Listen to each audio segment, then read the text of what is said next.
ఈరోజు కార్తీక బహుళ ఏకాదశి, దీన్ని ఉత్పన్న ఏకాదశి అనే పేరుతో పిలుస్తారు. ఉత్పన్న ఏకాదశి సందర్భంగా ఎలాంటి విధి విధానాలు పాటిస్తే సమస్త శుభాలు చేకూరతాయో నేటి శుభం లాభం అనే శీర్షికన పరిశీలిద్దాం. ప్రధానంగా ఉత్పన్న ఏకాదశి సందర్భంగా ఎవరైనా సరే సాలగ్రామ దానం ఇస్తే అద్భుత ఫలితాలు కలుగుతాయి.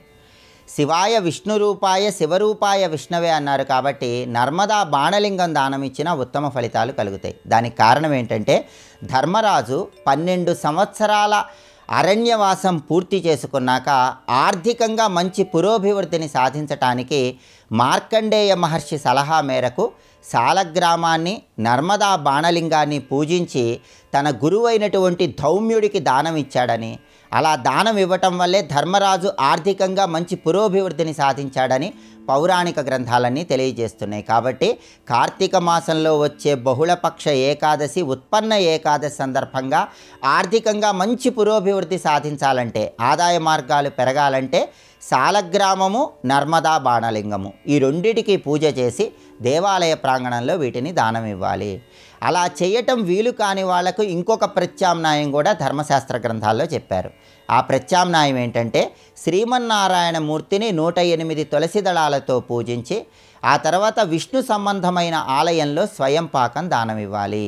ఇలా చేసినా కూడా అష్టైశ్వర్యాలు భోగభాగ్యాలతో తొలతూగవచ్చు.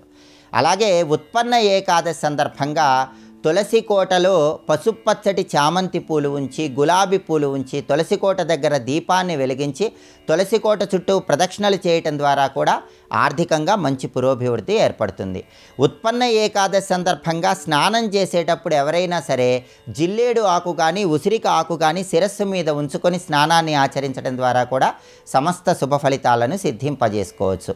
ఈ ఉత్పన్న ఏకాదశిని హరిప్రియం, విష్ణు తిథి అనే పేర్లతో పిలుస్తారని తిథి తత్వము ధర్మసింధు అనే ప్రామాణిక గ్రంథాలు తెలియజేస్తున్నాయి. అంటే శ్రీమన్నారాయణమూర్తికి ఎంతో ప్రీతిపాత్రమైన రోజు ఈ ఉత్పన్న ఏకాదశి.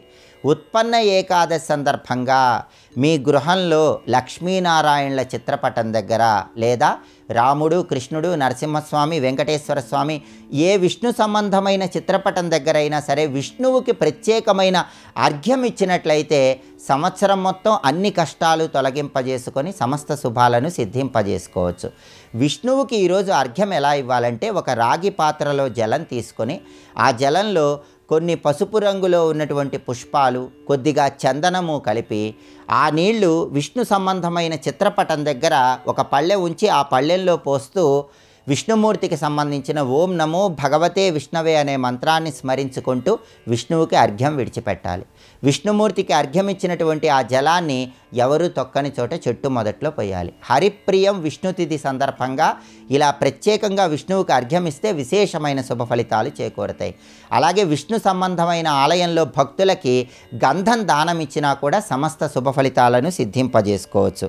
అలాగే ఈరోజు ఎవరైనా సరే శ్రీమన్నారాయణమూర్తిని తెల్లగన్నేరు పూలతో కానీ, నందివర్ధనం పూలతో కానీ, తుమ్మి పూలతో కానీ, జాజి పూలతో కానీ పూజించినట్లయితే శ్రీ మహావిష్ణువు అనుగ్రహానికి పాత్రులై వృత్తి, ఉద్యోగ, వ్యాపార రంగాల్లో మంచి పురోభివృద్ధిని సాధించవచ్చు. కాబట్టి కార్తీక బహుళ ఏకాదశి ఉత్పన్న ఏకాదశి సందర్భంగా ఈ ప్రత్యేకమైన విధి విధానాలు పాటించండి, సమస్త శుభాలను సిద్ధింపజేసుకోండి.